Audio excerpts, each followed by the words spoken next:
नमस्कार, आप सबका मेरे YouTube चैनल एग्ज़ाम तक में स्वागत है। आज मैं आपके लिए हिमाचल प्रदेश की वीकली करंट अफेयर की वीडियो को लेके आया हूँ। हिमाचल प्रदेश में हमारे पास जितने भी एग्ज़ाम होते हैं, HAS, allied service, PGT, TGT, TET, पटवारी, पुलिस, जितने भी एग्ज़ाम हिमाचल प्रदेश में होते हैं और उसमें जो हिमाचल प्रदेश करंट अफेयर पूछा जाता है तो वो गिरिराज पत्रिका से पूछा जाता है।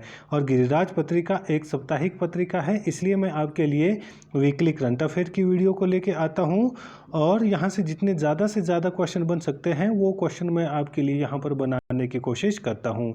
यदि किसी को मेरे क्वेश्चन में किसी प्रकार का कोई डाउट हो तो मेरी इंस्टाग्राम आईडी एग्जाम तक 9 या टेलीग्राम चैनल एग्जाम तक 9 में आप मुझसे पूछ सकते हैं। तो चलिए आज की वीडियो को शुरू करते हैं। हमारा पहला प्रश्न है, हिमाचल प्रदेश पर्यटन विकास निगम के मुख्यालय को शिमला से कहाँ स्थानांतरित किया गया है। तो ये इम्पोर्टेंट क्वेश्चन है, आपको पता होना चाहिए कि हिमाचल प्रदेश पर्यटन विकास निगम के मुख्यालय को शिमला से कहाँ स्थानांतरित किया गया है। ए मनाली, बी स्पीति, सी हमीरपुर, डी धर्मशाला। तो इसका राइट आंसर होगा ऑप्शन डी धर्मशाला। जो धर्मशाला है ये कहाँ पर स्थित है, तो ये हमारे पास कांगड़ा डिस्ट्रिक्ट में स्थित है। तो कहाँ पर स्थित है, तो ये कांगड़ा डिस्ट्रिक्ट में पड़ता है और यहीं पर हिमाचल प्रदेश पर्यटन विकास निगम के मुख्यालय को स्थानांतरित किया गया है।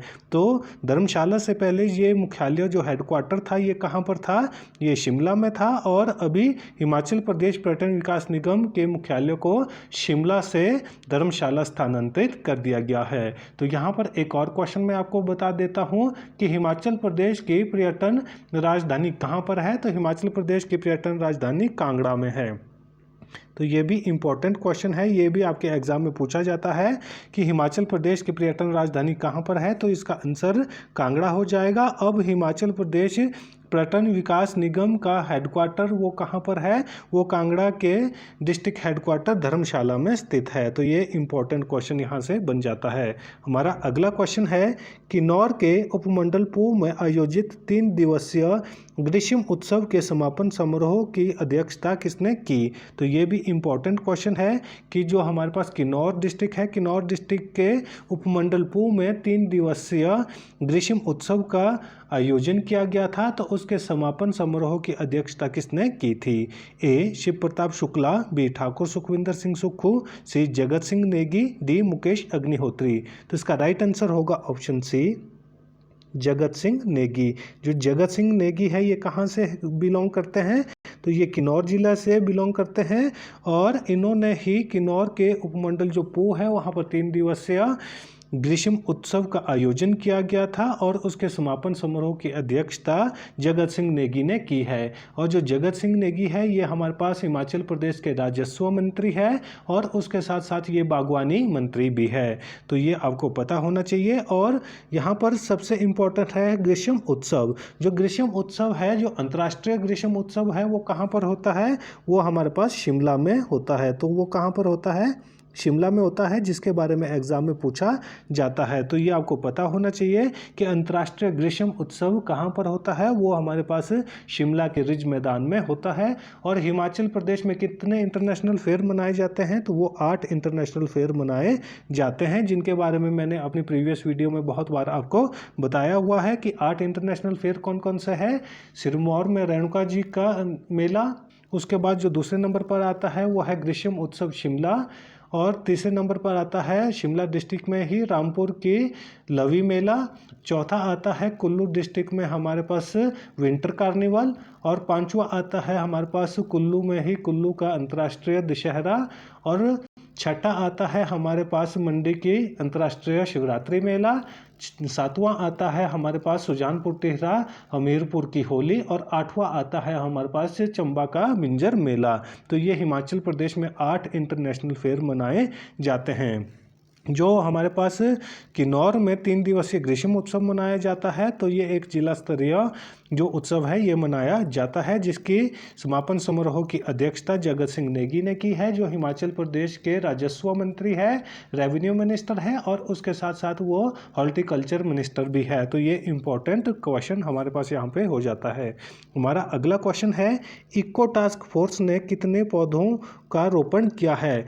जो अपना हिमाचल प्रदेश है, अपने हिमाचल प्रदेश में इको टास्क फोर्स का निर्माण किया गया है, तो उसने कितने पौधों का रोपण हिमाचल प्रदेश में किया है?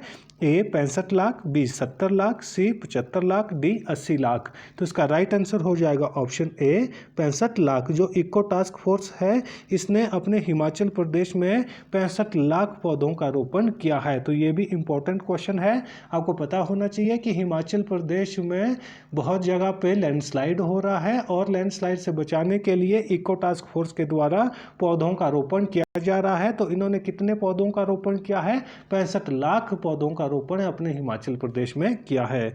हमारा अगला क्वेश्चन है, अनाथ बच्चों को तकनीकी शिक्षण संस्थान में कितनी सीटों पर आरक्षण दिया जाएगा? तो ये भी इम्पोर्टेंट क्वेश्चन है। अपने हिमाचल प्रदेश सरकार के द्वारा अनाथ बच्चों को तकनीकी शिक्षण संस्थान में कितनी सीटों पर आरक्षण दिया जा रहा है? ए 1 सीट, बी 2 सीट, सी 3 सीट, डी 4 सीट। तो इसका राइट आंसर होगा ऑप्शन ए 1 सीट।